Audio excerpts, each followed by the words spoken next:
আজও বাংলার জমিনে যারা কোরআন নিয়ে কথা বলে, কোরআনের পক্ষে কথা বলে, রাসূলের কথা বলে, ইসলামের পক্ষে কথা বলে, আজকে আমাদের মতো আলেমদের কয়েক শ্রেণীর মানুষ আমাদেরকেও ধর্ম ব্যবসায়ী বলে গালি দেয়। এরকম আছে না নাই?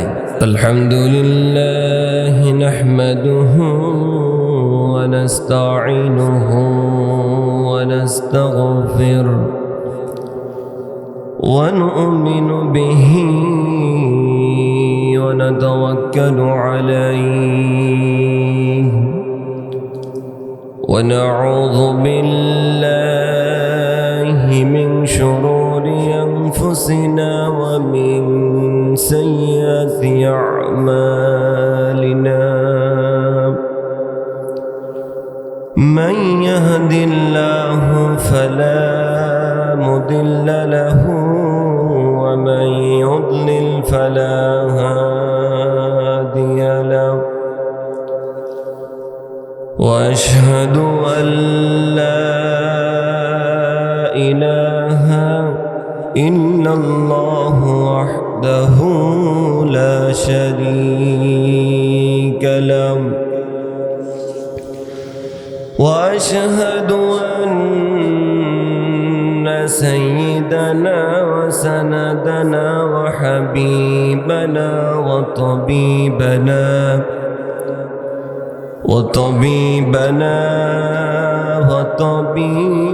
قلوب ربنا ومولانا محمدا عبد الله ورسوله الذي أرسله بالحق بشيرا ونذيرا وداعيا إلى الله بإذنه وسراجا وقمرا منيرا أما بعد فقد قال الله تعالى في كلامه المجيد وفي فرقانه الحميد সবাই একটু আওয়াজ করে পড়ুন আউযু বিল্লাহি মিনাশ শাইতানির রাজীম বিসমিল্লাহির রহমানির রহিম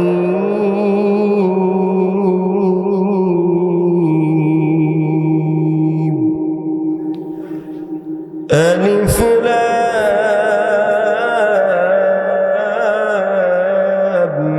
মিম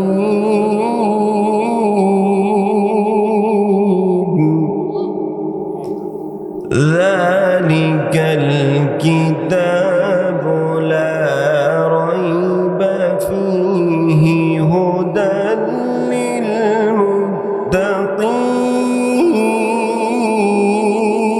للمتقين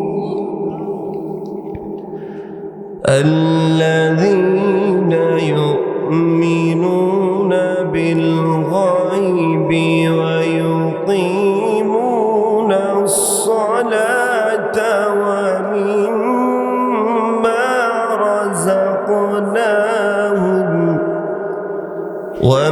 ومما رزقناهم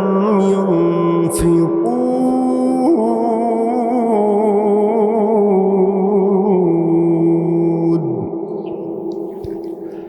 والذين يؤمنون بما أنزل إليك وما أنزل من قبلك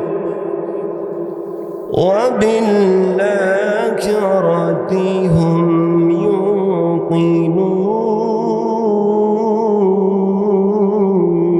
يوقنون أولئك على هدى من ربهم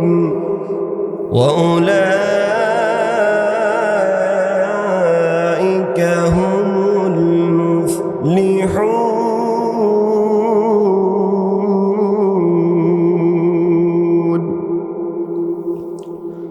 وقال رسول الله صلى الله عليه وسلم: من اتبع الهدى في غيره يضله الله.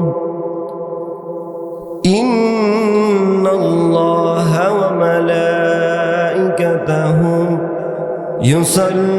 يصلون على النبي يا أيها الذين آمنوا صلوا عليه وسلموا تسليما. صلى الله سيدنا محمد وآله وأصحابه وسلم. صلى الله. কোরআনে আল্লাহ রব্বুল আলামিন বলেন: وَإِذْ قَالَ مُوسَى لِقَوْمِهِ إِنَّ اللَّهَ يَأْمُرُكُمْ أَن تَذْبَحُوا بَقَرَةً قَالُوا أَتَتَّخِذُنَا هُزُوًا قَالَ أَعُوذُ بِاللَّهِ أَنْ أَكُونَ مِنَ الْجَاهِلِينَ. الله أكبر. আল্লাহ রব্বুল আলামিন বলেন: ওয়াইদ ক্বালা মূসা লিকওমিহি, স্মরণ করো হযরত মূসা আলাইহিস সালামকে যখন আমি আল্লাহ অর্ডার করেছিলাম, ও মূসা, তুমি তোমার জাতিকে, তুমি তোমার কওমকে নির্দেশ দাও, ইন্নাল্লাহা ইয়া'মুরুকুম আন তাযবাহু বাকারা, আমি আল্লাহ রব্বুল আলামিন অর্ডার করেছি তারা যেন একটি গরু জবাই করে। হযরত মূসা আলাইহিস সালাম যখন তার জাতির কাছে, তার কওমের কাছে আল্লাহ তাআলার এই নির্দেশ তিনি নিয়ে গেলেন, তার জাতিকে যখন বললেন, ও আমার জাতির লোকেরা শোনো, আল্লাহ রব্বুল আলামিন আমার মাধ্যমে তোমাদেরকে নির্দেশ দিয়েছেন তোমরা যাতে একটি গরু জবাই করো। হযরত মূসা যখন তার কওমে এই কথা বললেন, এবার মূসার কওমের লোকেরা বলে, ক্বালু আতাত্তাখিযুনা হুজুয়া, ও মূসা, তুমি কি আমাদের সঙ্গে ঠাট্টা করতেছ? তুমি কি আমাদের সঙ্গে মশকরা করতেছ? হযরত মূসা আলাইহিস সালাম যখন আল্লাহ রাব্বুল আলামিনের অর্ডার তাদেরকে শোনালেন, তারা যখন হযরত মূসাকে কথা বললেন, হযরত মূসা আলাইহিস সালাম সঙ্গে সঙ্গে আল্লাহ তাআলার কাছে আশ্রয় প্রার্থনা করে বলেন, ক্বালা আউযু বিল্লাহি আন আকুনা মিনাল জাহিলিন। আল্লাহু আকবার। হযরত মূসা আলাইহিস সালাম বলেন, আমি শয়তান থেকে আশ্রয় প্রার্থনা করি, আমি আমার রবের কাছে আশ্রয় চাই, আমি যেন এই অজ্ঞদের মতো তাদের কাতারে অন্তর্ভুক্ত হয়ে না যাই। সুবহানাল্লাহ। হযরত মূসা আলাইহিস সালামকে আল্লাহ তাআলা অর্ডার করলেন তার জাতিকে বলার জন্য, অর্ডার নির্দেশ দেওয়ার জন্য যে আল্লাহ বলছেন তাদেরকে একটি গরু জবাই করার জন্য। হযরত মূসা যখন তাদেরকে সেই কথা বললেন, তারা আল্লাহর সেই অর্ডার শুনেছে? কথা বলেন, শুনেছে? শুনে নাই। তারা উল্টা মূসাকে বললেন, তুমি কি আমাদের সঙ্গে ঠাট্টা করতেছ? এখন আল্লাহ তাআলা কেন তাদেরকে গরু জবাই করার জন্য বলছেন? এর কারণ ছিল একটি হত্যাকাণ্ড হওয়ার কারণে। কেউ একজনকে হত্যা করে ফেলেছে, এখন আসল হত্যাকারীকে এটা খুঁজে পাওয়া যাচ্ছে না। এখন আল্লাহ রাব্বুল আলামিন তাদেরকে বললেন এই জন্য, যদি একটি গরু জবাই করা হয়, যেই ব্যক্তি খুনি, ওই গরুর মাংসের একটি অংশ এই খুনিকে এসে আঘাত করবে, যার মাধ্যমে খুনিটাকে সেটা পরিচয় পেয়ে যাবে। কিন্তু তারা আল্লাহ তাআলার সেই অর্ডার, সেই নির্দেশ শুনে নেই। এখান থেকেই মূলত এই সূরার নাম রাখা হয় সূরাতুল, বলেন, সূরাতুল বাকারা। এই সূরাটি নাজিল হয় মদিনায়। কোথায়? মদিনায়। সূরায় আমি 9টি পয়েন্ট করেছি। এখানে এই সূরায় আল্লাহ তাআলা মূল বিষয়বস্তু 9টি দিয়েছেন। তার প্রথম হলো আমি যে 5টি আয়াত আপনাদের সামনে তেলাওয়াত করেছি। এখানে আল্লাহ তাআলা কারা মুত্তাকি এবং মুত্তাকিদের কি গুণাবলী হবে আল্লাহ সুবহানাহু ওয়া তাআলা এগুলো এখানে বর্ণনা করেছেন। 2 নম্বরে সূরার বিষয়বস্তু হলো মানুষ হলো 3 শ্রেণীর। কয় শ্রেণী? 3 শ্রেণীর, মুমিন, কাফের, মুনাফিক। এই সূরায় আল্লাহ রাব্বুল আলামিন মুনাফিকদের ব্যাপারে খুব গভীর আলোচনা তিনি করেছেন। আবার এই সূরায় আলোচনা হয়েছে হযরত আদম এবং শয়তানের আলোচনা। কিভাবে শয়তান হযরত আদমকে প্ররোচনা দিয়ে জান্নাত থেকে বের করে দিয়েছে, এই ঘটনা আপনারা শুনেছেন না? এই ঘটনাটা এই সূরার ভিতরেই রয়েছে।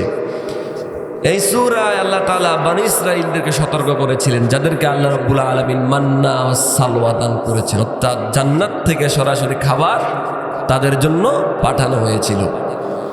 তাদেরকে আল্লাহ রাব্বুল আলামিন এই ব্যাপারে সতর্ক করেছিলেন, তারা আল্লাহ তাআলার হুকুম মানে নাই, অর্ডার মানে নাই।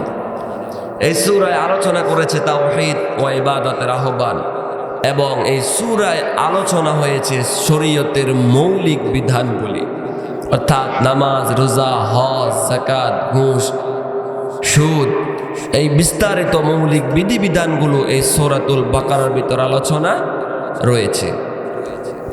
এই সূরায় আলোচনা রয়েছে ইমান ও আমলের ভারসাম্য, আলোচনা রয়েছে লেনদেনের রীতিনীতি, কিভাবে ঋণ লেনদেন করবেন এটার রীতিনীতিও এই সূরার ভিতর রয়েছে।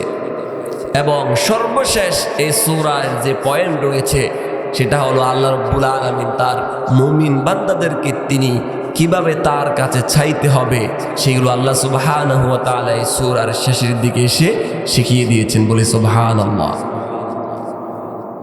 আল্লাহ রাব্বুল আলামিন বলেন, লা ইউকাল্লিফুল্লাহু নাফসান ইল্লা উসআহা লাহা মা কাসাবাত ওয়া আলাইহা মাকতাসাবাত। রব্বানা, পড়েন যারা পারেন পড়েন, রব্বানা লা তুআখিযনা ইন নাসিনা আও আখতানা ربنا ولا تحمل علينا إصرا كما حملته على الذين من قبلنا ربنا ولا تحملنا ما لا طاقة لنا به واعف عنا واغفر لنا وارحمنا أنت مولانا فانصرنا على القوم الكافرين। سبحان الله। সর্বশেষ এই সূরায় আল্লাহ রাব্বুল আলামিন কিভাবে তার কাছে আমি আপনি চাইবো সেই দোয়া আল্লাহ সুবহানাহু ওয়া তাআলা এই সূরার মাঝে শিখিয়ে দিয়েছেন, বলে সুবহানাল্লাহ। এবার আসুন আমরা মূল তাফসীরে প্রবেশ করি।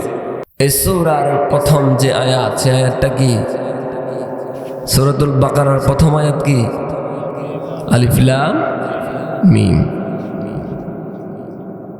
আল্লাহ রাব্বুল আলামিন বলেন, আলিফ লাম মিম। এই হরফগুলোকে বলা হয় হরফে মুকাত্তাআত কিংবা আয়াতে মুতাশাবিহাত। এই আয়াতগুলো দিয়ে, এই হরফগুলো দিয়ে আল্লাহ সুবহানাহু ওয়া তাআলা কোরআনের মাঝে তিনি 29টা সূরা নাজিল করেছেন। কয়টা? সবাই বলেন, আস্তে বলেন, জোরে বলেন, কয়টা? সবাই বলেন, 29টা। এই সূরার ভিতরে আল্লাহ রাব্বুল আলামিন এই সূরা নয়, এই শব্দগুলো দিয়ে, এই আয়াতগুলো দিয়ে আল্লাহ রাব্বুল আলামিন কোরআনে 29টি সূরা নাজিল করেছেন। মুফাসসিরিন কিরাম বলেন, এই সমস্ত আয়াতগুলো দিয়ে আল্লাহ রাব্বুল আলামিন কি বোঝাতে চেয়েছেন সেটা একমাত্র কেবলমাত্র আল্লাহ রাব্বুল আলামিন নিজেই ভালো জানেন। সুবহানাল্লাহ। আবার কোন কোন মুফাসসির বলেছেন, এই আলিফ লাম মিম, এই হরফগুলো দিয়ে, এই আয়াতগুলো দিয়ে কি বলা হয়েছে? আয়াতগুলোর মধ্যে এটা একমাত্র আল্লাহ এবং তার রাসূলই ভালো জানেন। সুবহানাল্লাহ। আল্লাহ রাব্বুল আলামিন এই বিচ্ছিন্ন শব্দগুলো দিয়ে কোরআনে তিনি 29টি সূরা নাজিল করেছেন, যার অর্থ, যার মহত্ব আল্লাহ রাব্বুল আলামিন আমাদেরকে জানান নাই, যার কারণে কোরআন নাজিল হয়েছে 1400 বছর। আজ পর্যন্ত এই হরফগুলোর অর্থ কেউ জানতে পারে না। সুবহানাল্লাহ। এটাই হলো কোরআনের মুজিজা, কোরআনের মহত্ব, কোরআনের গুরুত্ব। আল্লাহ তাআলা এই হরফগুলোর অর্থ আমাদেরকে জানান না বিদায় আজ পর্যন্ত এই হরফগুলোর অর্থ কেউ বের করতে পারেনি। আল্লাহ রাব্বুল আলামিন এজন্য কোরআনে বলেন, হুয়াল্লাযী আনজালা আলাইকাল কিতাবা মিনহু আয়াতুম মুহকামাতুন হুন্না উম্মুল কিতাবি ওয়া উখারু মুতাশাবিহাত فَأَمَّا فِي قُلُوبِهِمْ زَيْغٌ فَيَتَّبِعُونَ مَا تَشَابَهَ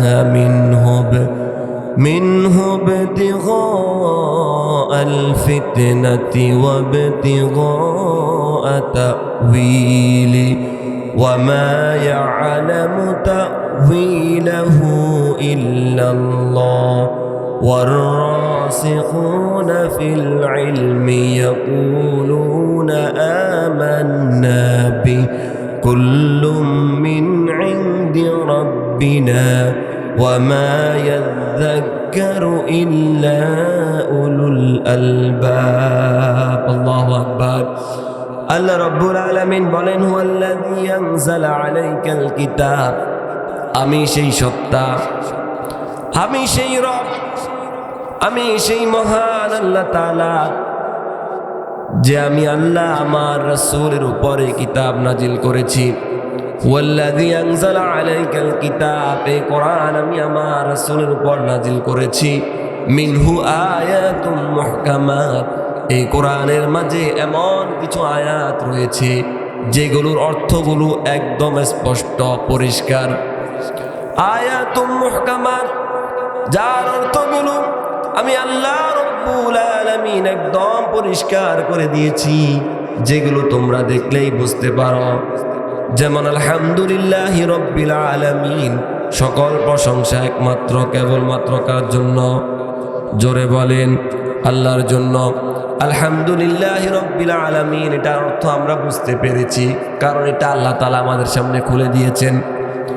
এর অর্থের ভিতর কোনো জটিলতা নেই, এটা আমরা দেখলেই বুঝতে পারবো, পড়লেই বুঝতে পারি, এটার অর্থ বোঝা যায়। এই জন্য আল্লাহ তাআলা বলেছেন মিনহু আয়াতুম মুহকামাত, কিছু আয়াত রয়েছে যেগুলো স্পষ্ট, মানুষ দেখলে বুঝতে পারবে, মানুষ পড়লেই বুঝতে পারবে। হুন্না উম্মুল কিতাব, এই আয়াতগুলো হলো কোরআনের মূল, এই আয়াতগুলো হলো এই কিতাবের মূল। সুবহানাল্লাহ। আল্লাহ তাআলা বলেন এই কোরআন আমি নাজিল করেছি আয়াত মুহকামাত, এতে আমি কিছু স্পষ্ট আয়াত দিয়েছি, এগুলো হলো হুন্না উম্মুল কিতাব, কোরআনের এগুলো মূল। এরপরের অংশে আল্লাহ রাব্বুল আলামিন বলেন ওয়া উখারু মুতাশাবিহাত, আর এই কোরআনের মাঝে এমন কিছু আয়াত রয়েছে যেগুলো হলো অস্পষ্ট, যার আয়াতগুলো, যে আয়াতগুলো দেখলে তার অর্থ বোঝা যায় না, মানুষ তার অর্থ জানতে পারে না। আমি আল্লাহ রাব্বুল আলামিন মানুষদেরকে জানা নাই, এজন্য ওয়া উখারু মুতাশাবিহাত, যার অর্থ মানুষের সামনে স্পষ্ট নয়। যেমন আলিফ লাম মিম, অর্থ কেউ জানে না। নুন কফ সাদ হামিম, হামিম আইন সিন কফ কাফ ইয়া আইন সাদ, এরকম করে করে আল্লাহ রাব্বুল আলামিন 29টি সূরার মাঝে এগুলো দিয়েছেন, যার অর্থ আল্লাহ রাব্বুল আলামিন ছাড়া কেউ জানেন না। ওয়া উখারু মুতাশাবিহাত, আমি এমন কিছু আয়াত কোরআনের মাঝে দিয়েছি যার অর্থ কোনো মানুষ জানতে পারে না। ফাম্মাল্লাযীনা ফী কুলুবিহিম যায়গুন ফায়াত্তাবিউনা মা তাশাবাহা মিনহু ইবতিগাআল ফিতনাতি ওয়া ইবতিগাআ তাউইলি। এরপর অংশে আল্লাহ রাব্বুল আলামিন বলেন, ফাআম্মাল্লাযীনা ফী কুলুবিহিম যায়গুন, যাদের অন্তরের ভিতর বক্রতা রয়েছে, যাদের অন্তরের ভিতর সন্দেহ রয়েছে, ফায়াত্তাবিউনা মা তাশাবাহা মিনহু ইবতিগাআল ফিতনাতি ওয়া ইবতিগাআ তাউইলি, তারা কোরআনের স্পষ্ট আয়াত সমূহকে ছেড়ে দিয়ে তারা কোরআনের অস্পষ্ট আয়াত সমূহের পিছনে পড়ে থাকে, যাতে করে তারা মানুষের মাঝে ফিতনা সৃষ্টি করতে পারে, মানুষের মাঝে বিভেদ সৃষ্টি করতে পারে, এবং তারা নিজেদের মন গড়া ব্যাখ্যা করে চালিয়ে দিতে পারে। নাউযুবিল্লাহ।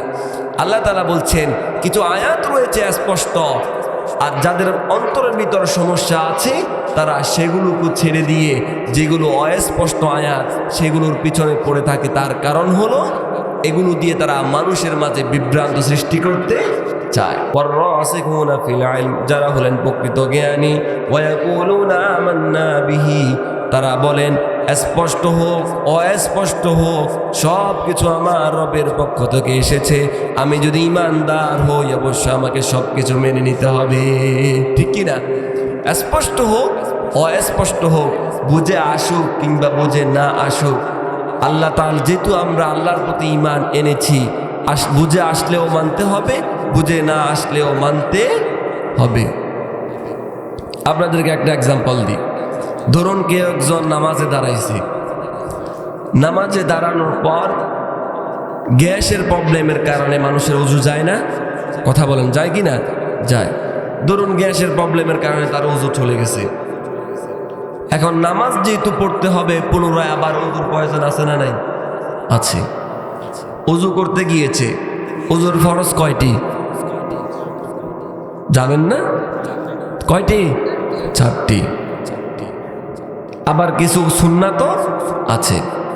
ধরুন ধারাবাহিকভাবে সে আস্তে আস্তে ওযু করলো, তার হাত ধুলো, মুখ ধুলো, মাথা মাসে করলো, পা ধুলো, সব কিছু ধুইলো। এখন ওযুর ফরজ সুন্নাতগুলো আদায় করার পর ওযু হবে কি হবে না? বলেন, হবে কি হবে না? হবে। তার ওযুটা গেছে কি জন্য? গ্যাসের জন্য। কি জন্য? গ্যাসের জন্য। যে কারণে তার ওযুটা গেছে, ওখানে কি পানি দেয়া লাগছে?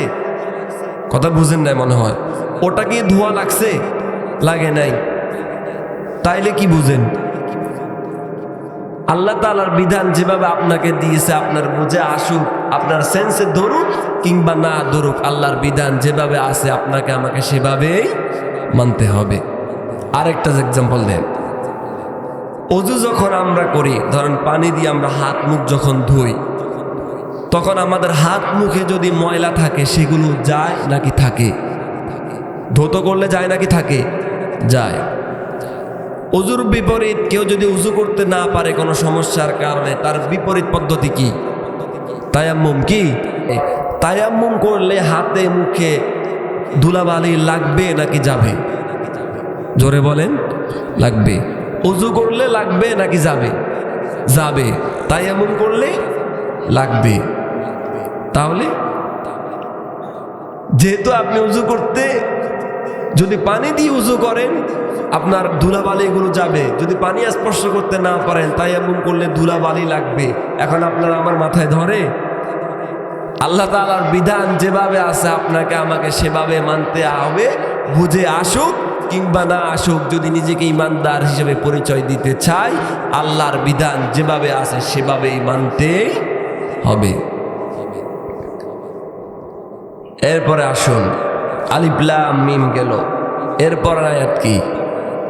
যালিকাল কিতাবু লা রাইবা ফি।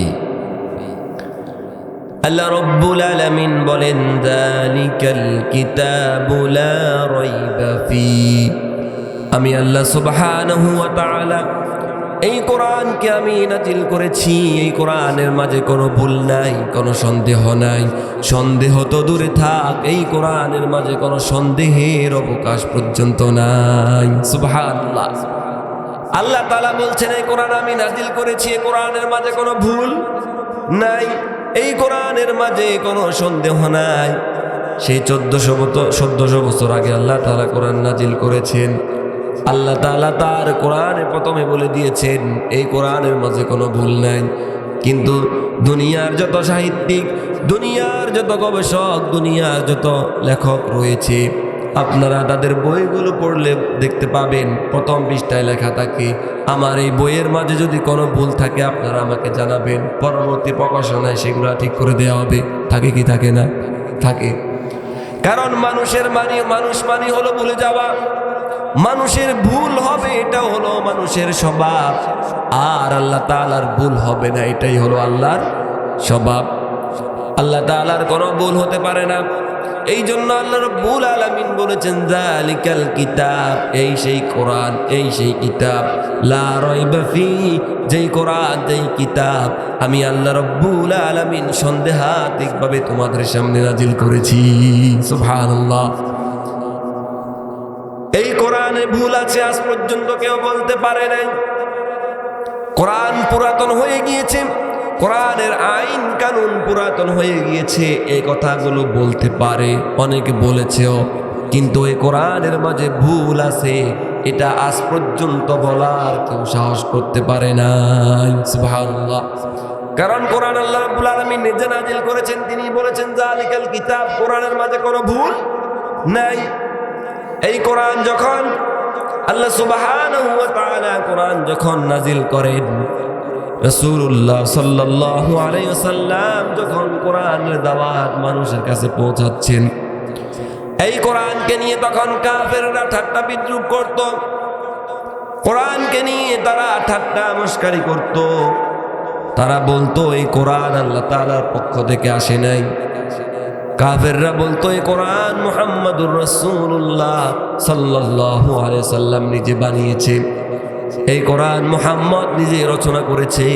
তারা রাসূলকে বিভিন্ন অপবাদ দিত, কিন্তু কোরআনের কোনো ভুল তারাও বের করতে পারে নাই।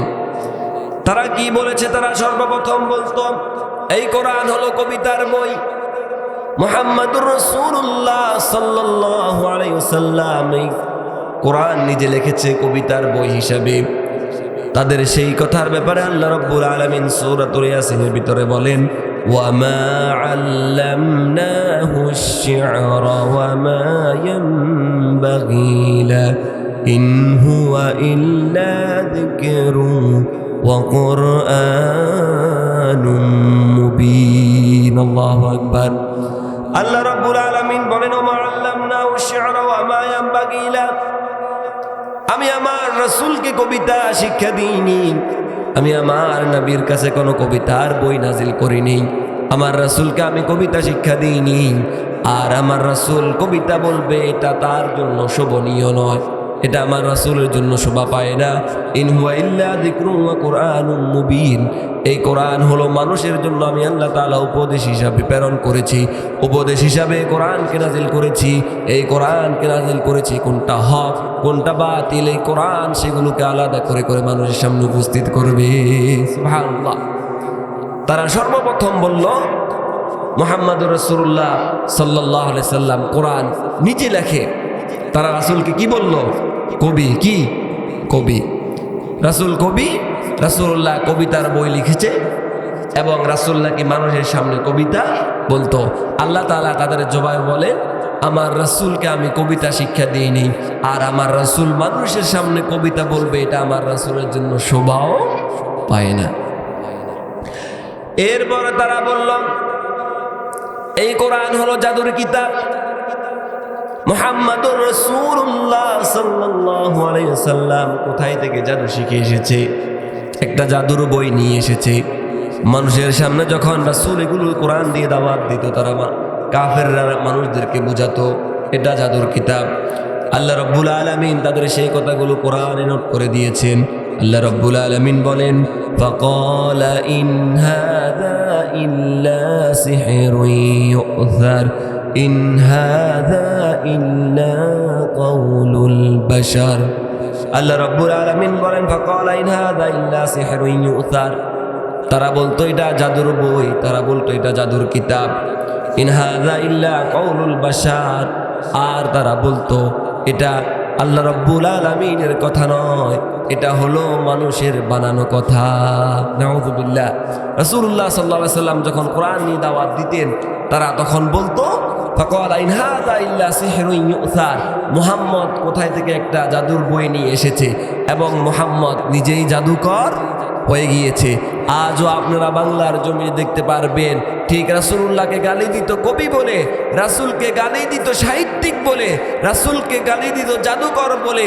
আজও বাংলার জমিনে যারা কোরআন নিয়ে কথা বলে, কোরআনের পক্ষে কথা বলে, রাসূলের কথা বলে, ইসলামের পক্ষে কথা বলে, আজকে আমাদের মতো আলেমদেরকে এক শ্রেণীর মানুষ আমাদেরকেও ধর্ম ব্যবসায়ী বলে গালি দেয়। এরকম আছে না নাই? জোরে বলেন আছে না নাই? আছে। ও বন্ধু শুনো, আমরা শুধু কোন মৌসুমী পাখি নয়, সারা বছর আমাদের মাথায় টুপি থাকে, সারা বছর আমাদের মুখে দাড়ি থাকে, সারা বছরই আমরা চেষ্টা করি আমার আল্লাহ যে বিধান দিয়েছেন, আমার রাসূলের সুন্নাহ অনুযায়ী আমরা চলার চেষ্টা করি, আমার আল্লাহ তাআলার দেওয়ার বিধান, যে বিধান তিনি দিয়েছেন সেই বিধান মেনে চলার চেষ্টা করি। তোমাদের মতো মৌসুমী পাখি আমরা নয়, সারা বছরই আমাদের গায়ে এগুলো থাকে, এই লেবাস থাকে। ধর্ম ব্যবসায়ী আমরা নয়, ধর্ম ব্যবসায়ী হলো তোমরা। কারণ যখন কোনো মৌসুম আসে তখন তোমাদের মাথায় টুপি উঠে, তখন তোমাদের মুখে দাড়ি আসে, তখন তোমাদের গায়ে পাঞ্জাবি আসে, তখন তোমাদের গায়ে আবায়া আসে, তখন তোমাদের নারীদের মাথায় কাপড় উঠে গোমটা আসে। কারণ তোমাদের এখন মানুষকে প্রয়োজন, মানুষকে বোঝানোর প্রয়োজন তোমরা ধর্ম মানো। সারা বছর তোমাদের ধর্মের খবর থাকে না, যখনই প্রয়োজন হয় তখনই তোমরা ধর্মকে ব্যবসা করতে শুরু করো, ধর্ম দিয়ে ব্যবসা করো। আর আমরা যারা সারা বছর কোরআন মানি, আমরা ধর্ম ব্যবসায়ী নয়, সারা বছরই আমরা আমার রাসূলের আদর্শ অনুযায়ী চলার চেষ্টা করি। চিল্লায় বলেন ঠিক কিনা? আমরা সারা বছরই ধর্ম মেনে চলার চেষ্টা করি। পারবো কি পারবো না সেটা পরের বিষয়, কিন্তু আমরা কোনো মৌসুমের পাখি নয় যে আমরা কোনো একটা প্রয়োজন হয়েছে তখন আমাদের মাথায় টুপি আসে, দাড়ি আসে। এরকম কোনো আলেমকে দেখছেন? কিন্তু যাদের প্রয়োজন হয় তারা এগুলো করে, কারণ তারা মানুষদেরকে বুঝায় আসলে তারা ধর্ম মানে। আসল কথা, তারা কসু মানে, তারা ধর্ম মানে না। কারণ তারা এখন মানুষদেরকে প্রয়োজন, মানুষদেরকে বোকা বানিয়ে নিজের আখের গোছানোর চেষ্টা তারা এখন করে, ঠিক কিনা? ঠিক তেমনি ভাবে তারা তখন এই আবু জেহেল, উতবা, সাইবার, মুগিরা, উত্তরসূরিরা রাসূলকে যখন তারা এগুলো বলতো, ঠিক আবু জেহেলের উত্তরসূরিরা এখনো আমরা যারা কোরআনের কথা বলি আমাদেরকে বলে ধর্ম ব্যবসায়ী, ঠিক কিনা? আল্লাহ রাব্বুল আলামিন তাদের সেই জবাব দিয়ে দিয়েছেন। এরপর তারা বলতো এই কোরআন হলো পুরাতন কোন গল্পের বই। আল্লাহ রাব্বুল আলামিন তাদের সেই কথাও এখানে নোট করে দিয়েছেন। আল্লাহ তাআলা বলেন ওয়াকালু আসাতিরুল আউয়ালিনা কাতাবাহা ফাহিয়া তুমলা আলাইহি বুকরাতান ওয়া আসিলা। তারা বলে কোরআন আগেকার লোকদের বানানো কোনো গল্পের বই, এই কোরআন কোনো গল্পের কিতাব। তারা কোরআনকে গল্পের বই হিসেবে মানুষের কাছে বিবেচনা করে। আর তারা বলে এই কোরআন, এই গল্পের বইটা মুহাম্মদকে কেউ একজন সকাল বিকালে সে শোনায়, আর মুহাম্মদ এই গল্পের বই দিয়ে মানুষের কাছে তার ধর্মের দাওয়াত দেয়। নাউযুবিল্লাহ। তারা রাসূলকে বলতো রাসূল নাকি গল্পের বই একটা তৈরি করেছে, এটা দিয়ে রাসূল দাওয়াত দিত। আর তারা বলতো রাসূলকে কেউ একজন এগুলো এসে শিখিয়ে দে, এই গল্পগুলো নাকি রাসূলকে শিখিয়ে দে, রাসূল নাকি এগুলো দিয়ে মানুষকে দাওয়াত দিয়ে বেড়াতো। কাফেরেরা যখন রাসূলুল্লাহ সাল্লাল্লাহু আলাইহি সাল্লাম যখন দাওয়াত দিতেন রাসূলকে, একাধিকভাবে তারা বলেছে কবি, তারা রাসূলকে বলতো জাদুকর, তারা রাসূলকে বলতো রাসূল গল্প বলে। তাদের এই সমস্ত কথার কারণে আল্লাহ রাব্বুল আলামিন তাদেরকে এবার চ্যালেঞ্জ ছুড়ে দিলেন, ও মক্কার কাফেররা শোনো, কোরআনকে আমি আরবি ভাষায় নাজিল করেছি। তোমরা মক্কার একজন বড় বড় সাহিত্যিক, বড় বড় গবেষক, বড় বড় লেখক, যেহেতু তোমরা বলছো মুহাম্মাদুর রাসূলুল্লাহ সাল্লাল্লাহু আলাইহি ওয়াসাল্লাম এই কোরআন সে নিজে বানিয়ে নিয়ে এসেছে, আমি আল্লাহ তাআলা তোমাদেরকে চ্যালেঞ্জ করলাম তোমরা মুহাম্মাদের মতো করে যেহেতু তোমরা বলছো মুহাম্মদ কোরআন বানিয়ে নিয়ে এসেছে, মুহাম্মদের মতো করে তোমরাও একটা কোরআন বানিয়ে নিয়ে আসো। আল্লাহু আকবার। আল্লাহ তাআলা এবার তাদেরকে চ্যালেঞ্জ দিলেন। এতদিন পর্যন্ত তারা বলছে মুহাম্মদুর রাসূলুল্লাহ নিজে কোরআন বানিয়ে নিয়ে এসেছে, মুহাম্মদ জাদুকর, মুহাম্মদ গল্প বলে, মুহাম্মদ কবিতা বলে। এবার আল্লাহ তাআলা দিয়েছেন ধরা। আল্লাহ বলে এবার তোমরা নিজেরা যেহেতু বলেছো মুহাম্মদ নিজে এগুলো বানিয়ে নিয়ে এসেছে, তোমরা এগুলো বানিয়ে নিয়ে আসো। কখনো পারবে? ধরে বলেন পারবে? পারবে না। আল্লাহ রাব্বুল আলামিন তার প্রথম চ্যালেঞ্জ দিয়ে বলেন أم يقولون تقوله بل لا يؤمنون فليأتوا بحديث مثله إن كانوا صادقين আল্লাহ রাব্বুল আলামিন বলেন আম ইয়াকুলুনা তাকাওয়ালা, তারা বলে মুহাম্মাদুর রাসূলুল্লাহ সাল্লাল্লাহু আলাইহি ওয়াসাল্লাম এই কোরআন নিজে বানিয়ে নিয়ে এসেছে। বাল্লা ইউমিনুন, তাদের প্রকৃত কথা এটা নয়। তাদের প্রকৃত কথা হলো বাল্লা ইউমিনুন, তারা আমি আল্লাহ এবং আমার রাসূলের প্রতি ঈমান আনতে চায় না। এই জন্য তারা বলে মুহাম্মদ এগুলো বানিয়ে নিয়ে এসেছে, মুহাম্মদ কবিতা বলে, মুহাম্মদ জাদু করেছে। তাদের প্রকৃত লক্ষ্য হলো বাল্লা ইউমিনুন, তারা ঈমান আনবে না। এবার আল্লাহ রাব্বুল আলামিন পরের অংশে বলেন ফালিয়াতু বিহাদিসিম মিসলিহি, যেহেতু তোমরা বলেছো মুহাম্মদ নিজে কোরআন বানিয়ে নিয়ে এসেছে, মুহাম্মদ মানুষের সামনে কবিতা বলে, মুহাম্মদ মানুষের সামনে জাদু করে, আমি আল্লাহ তাআলা তোমাকে বা তোমাদেরকে এবার চ্যালেঞ্জ দিলাম ফালিয়াতু বিহাদিসিম মিসলিহি, এই কোরআনের মতো করে একটি কোরআন তোমরা নিজেরা বানিয়ে নিয়ে আসো। ইনকানু সাদিকিন, যদি তোমরা তোমাদের দাবিতে সত্যবাদী হয়ে থাকো। আল্লাহু আকবার। আল্লাহ তাআলা বলছেন এবার তোমরা এই কোরআনের মতো করে একটি কোরআন বানিয়ে নিয়ে আসো। কোরআনের মতো করে একটি কোরআন বানিয়ে নিয়ে আসা কোশ্চিনকালেও সম্ভব হবে? কথা বলেন, হবে? হবে না। আল্লাহ রাব্বুল আলামিন ভালো করেই জানেন তারা কোরআনের মতো করে একটি কোরআন তারা বানাতে পারবে না, কোশ্চিনকালেও এটা সম্ভব হবে না। আল্লাহ সুবহানাহু ওয়া তাআলা তাদের জন্য এবার ওনার চ্যালেঞ্জটাকে আরো ছোট করে দিলেন। আল্লাহ রাব্বুল আলামিন বলেন আম ইয়াকুলুনা ইফতারাহু কুল ফাতু বিআশরি সুওয়ারিন মিথলিহি মুফতারায়াতিন ওয়াদউ মান ইসতাতা'তুম মিন দুনিল্লাহ ইন কুনতুম সাদিকিন। আল্লাহু আকবার। আল্লাহ রাব্বুল আলামিন বলেন আমি ইয়াকুলুনা ইফতারা, তারা বলে মুহাম্মদ এই কোরআন নিজে বানিয়ে নিয়ে এসেছে।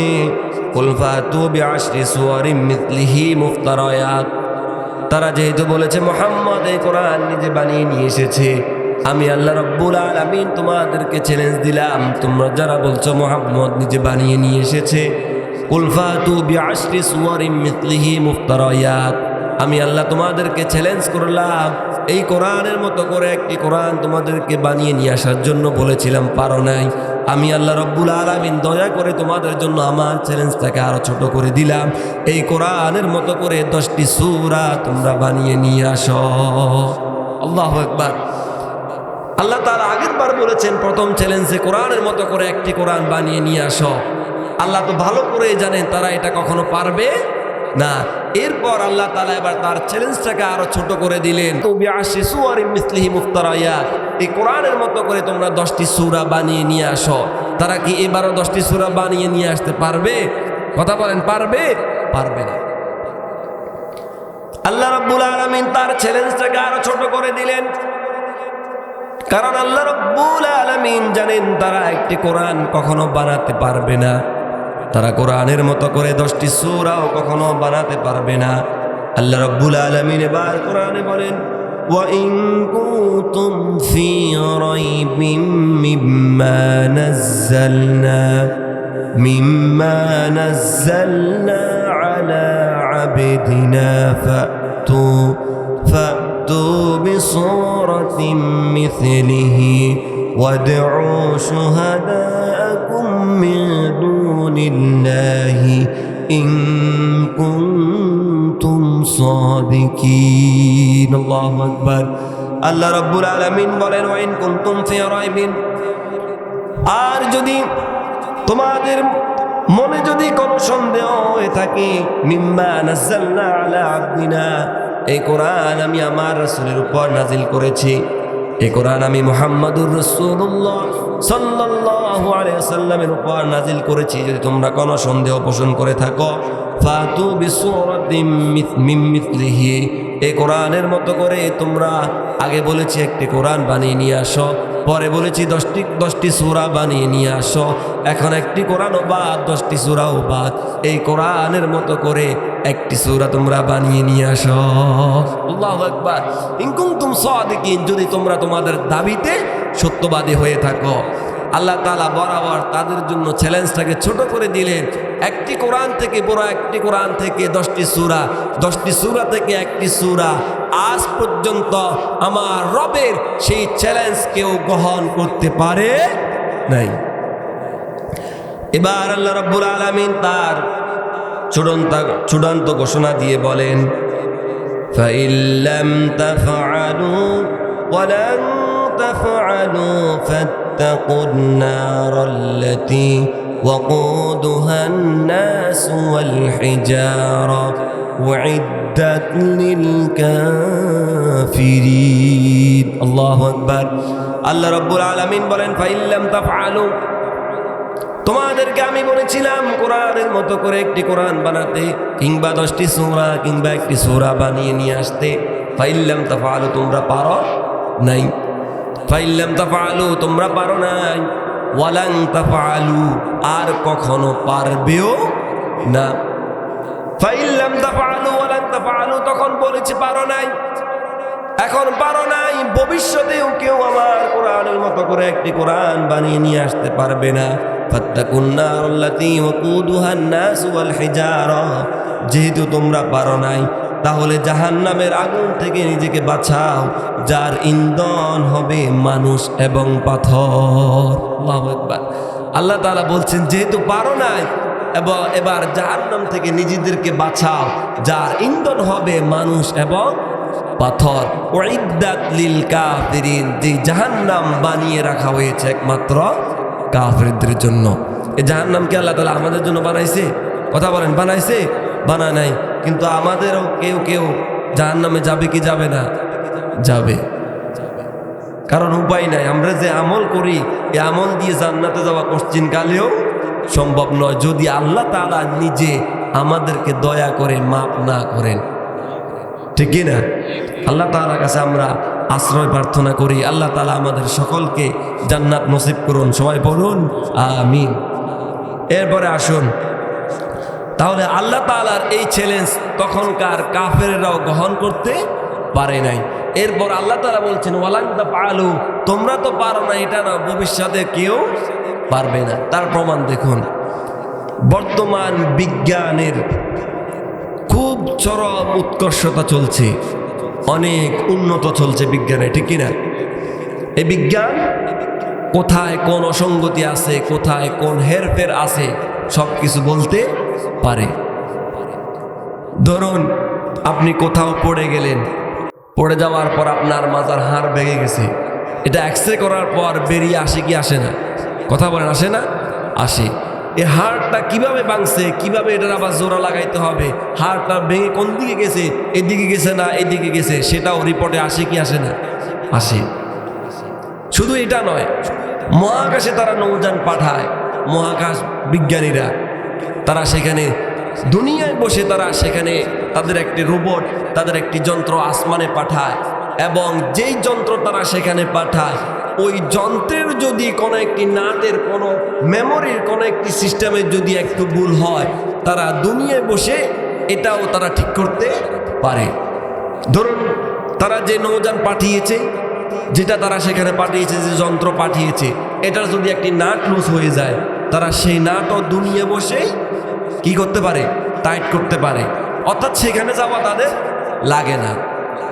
এবার বলুন তো, এই যে বিজ্ঞানের এত আধুনিকতা, বিজ্ঞানের এত উৎকর্ষতা, এই বিজ্ঞান অধিকাংশ মুসলমান না কাফের? জোরে বলেন। মুসলমান না কাফের? কাফের। এখন কাফেররা তো আমাদের বন্ধু, হ্যাঁ বন্ধু না, কি শত্রু? কাফেররা আমাদের শত্রু। বলুন তো, এই যে বিজ্ঞানের এত এত আধুনিকতা, বিজ্ঞানের এত উৎকর্ষতা, বিজ্ঞান এত দ্রুত গতিতে এগিয়ে যাচ্ছে, বিজ্ঞান কি এই কোরআন নিয়ে গবেষণা করে নাই? কথা বলেন, করে নাই? কারা এই কোরআন নিয়ে গবেষণা করেছে, তারা এই কোরআন থেকে কোনো ভুল করতে পারে নাই, এই জন্য তারা আওয়াজ করে না। যদি তারা ভুল পেত তাহলে এই মুসলমানকে আর এই জমিনে টিকে থাকতে দিত না। তারা গবেষণা করেছে এবং তারা এই কোরআন গবেষণা করতে গিয়ে অনেকেই মুসলমান হয়েছে। এরকম আছে না? নাই? আছে। গত সপ্তাহ একজন ব্রিটিশ সাংবাদিক কোরআন নিয়ে গবেষণা করতে করতে এক পর্যায়ে কি হয়েছে? মুসলমান হয়ে গেছে। কোরআন নিয়ে তারা গবেষণা করে, কিন্তু আজ পর্যন্ত কোনো বিজ্ঞানীও কোরআনে ভুল আছে এটা বলার সাহস করতে পারে নাই। সুতরাং আল্লাহ তাআলার কথা সত্য না মিথ্যা? সত্য। ওয়ালাং তাফআলু ফাইল্লাম তাফআলু ওয়ালাং তাফআলু, তখন কেউ পারে নাই, ভবিষ্যতেও কেউ এই কোরআন থেকে বিন্দু পরিমাণ ভুল বের করতে পারবে না। এবার আসুন, এই কোরআন আল্লাহ তাআলা সন্দেহাতীতভাবে কেন নাজিল করেছেন? এটার পিছনে আল্লাহর উদ্দেশ্য আছে না নাই? কথা বলেন, আছে না নাই? আছে। আপনারা কি ক্লান্ত হয়ে গেছেন? ছেড়ে দেব নাকি চালাবো? দুইজন থাকলেও আমি চালাবো ইনশাআল্লাহ। তাহলে আল্লাহ তাআলা কেন সন্দেহাতীতভাবে কোরআন নাজিল করেছেন? অবশ্যই আল্লাহর কোনো উদ্দেশ্য আছে। আল্লাহ তাআলা বলেন, হুদাল্লিল মুত্তাকিন, এই কোরআন আমি সন্দেহাতীতভাবে নাজিল করেছি, যারা মুত্তাকি হতে চায় এই কোরআন তাদেরকেই পথ দেখাবে। সুবহানাল্লাহ। মুত্তাকি যারা হতে চায় তাদের জন্য এই কোরআন হবে কি? পথ প্রদর্শক। ধরুন, এই যে যদি কেউ মৌলভীবাজার যায়, এখান থেকে যদি কেউ চিনতে না পারে, দুই একজন মানুষকে পথে জিগায় না যে মৌলভীবাজার কোন দিক দিয়ে যায়? এরকম পথ প্রদর্শক কোরআন আপনার আমার জন্য, যারা মুত্তাকি হতে চায়। এই জন্য রাসূলুল্লাহ সাল্লাল্লাহু আলাইহি ওয়াসাল্লাম বলেছেন, আল্লাহ তাআলা প্রথম বলেন হুদাল্লিল মুত্তাকিন, যারা মুত্তাকি হতে চায় কোরআন তাদেরকে পথ দেখাবে, এই কোরআন তাদের জন্য পথ প্রদর্শক। কোরআনের বাইরে গেলে কেউ কখনো সঠিক পথের দিশা পাবে না। কোরআন থেকে যদি কেউ বিমুখ হয়ে যায়, সে হেদায়েতের পথ পাবে না। এজন্য রাসূলুল্লাহ বলেছেন, মানিত্তাগাল হুদা ফি গায়রিহি আদাল্লাহুল্লাহ, যেখানে কোরআন নাই, যে দরবারে কোরআন নাই, যে পীরের কাছে কোরআন নাই, যে বন্ধুর কাছে কোরআন নাই, যে ওলির কাছে কোরআন নাই, ওখানে যে অর্থাৎ যেখানে কোরআন নাই সেখানে যদি কেউ হেদায়েতের আশা নিয়েও যায়, আল্লাহ তাআলা নিজে দায়িত্ব নিয়ে তাকে গুমরা বানিয়ে দেবে। নাউযুবিল্লাহ। যেখানে কোরআন নেই, যে দরবারে কোরআন নেই, যে সংসদে কোরআন নেই, সেখানে কেউ যদি হেদায়েতের আশা নিয়েও যায়, আল্লাহ তাআলা রাসূল বলেছেন আল্লাহ নিজে দায়িত্ব নিয়ে তাকে গুমরা করে দেবে। আল্লাহ যদি কাউরে গুমরা করে দে, তার 14 গোষ্ঠী মিলে তারে কি আর হেদায়েতের পথ দেখাতে পারবে? জোরে বলেন, পারবে? পারবে না। হেদায়েতের পথ দেখাতে পারবে একমাত্র কেবলমাত্র কে? আল্লাহ। হেদায়েত দিতে পারবেন তিনি। এই হেদায়েত পাওয়ার জন্য তিনি হুদাল্লিল মুত্তাকিন, এই কোরআনকে তিনি আমাদের সামনে হাজির করেছেন, রাসূলের মাধ্যমে নাজিল করেছেন। যালিকাল কিতাব লা রাইবা ফি, সন্দেহাতীতভাবে হুদাল্লিল মুত্তাকিন, যারা মুত্তাকি হতে চায় এই কোরআনই হবে তাদের জন্য পথ প্রদর্শক। আমি আলোচনা বেশি লম্বা করতে চাই না, এই জন্য ছোট করে করে বলতেছি। তাহলে মুত্তাকি যারা হতে চায়, এবার আল্লাহ তাআলা তাদের জন্য 5টা গুণ দিয়েছেন। কয়টা? সবাই বলেন, 5টা। মুত্তাকি যারা হতে চায় তাদের জন্য আল্লাহ রাব্বুল আলামিন 5টা গুণ দিয়েছেন। আল্লাহ রাব্বুল আলামিন বলেন, আল্লাযীনা ইউমিনুনা বিল গায়ব। মুত্তাকি যারা হতে চায়, যারা নিজেদেরকে ঈমানদার হিসাবে দাবি করতে চায়, আল্লাযীনা ইউমিনুনা বিল গায়ব, তাদের প্রথম নাম্বার গুণ হলো তারা গায়েবের প্রতি ঈমান আনবে। সুবহানাল্লাহ। মুত্তাকি যারা হতে চায় তাদের 1 নাম্বার হলো গায়েবের প্রতি ঈমান আনা। এখন এই গায়েব কি? গায়েব হলো আল্লাহকে আমরা কখনো দেখেছি? জোরে বলেন। যারা বলতেছেন না তারা দেখছেন, আল্লাহকে কেউ দেখছে? কিন্তু আল্লাহর প্রতি বিশ্বাস আছে না নাই? ইমান আছে না নাই? আছে। ফেরেশতাকে আমরা দেখছি? দেখি নাই, কিন্তু ফেরেশতা যে আছে বিশ্বাস আছে না নাই? আছে। জান্নাত জাহান্নাম কখনো দেখেছি? দেখি নাই, কিন্তু বিশ্বাস আছে।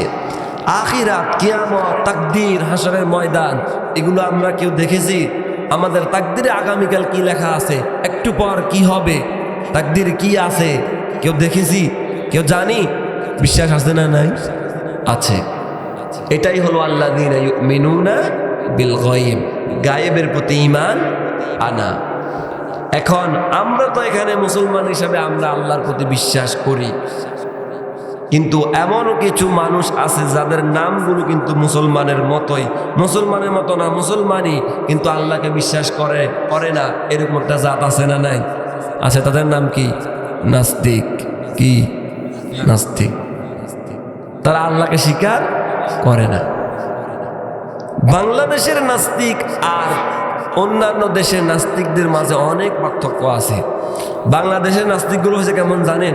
এগুলো অন্য সবদের ধর্মের মোটামুটি মানে, কিন্তু আল্লাহর বেলায় আলে বলে যে আল্লাহ বলতে কিছু নাই।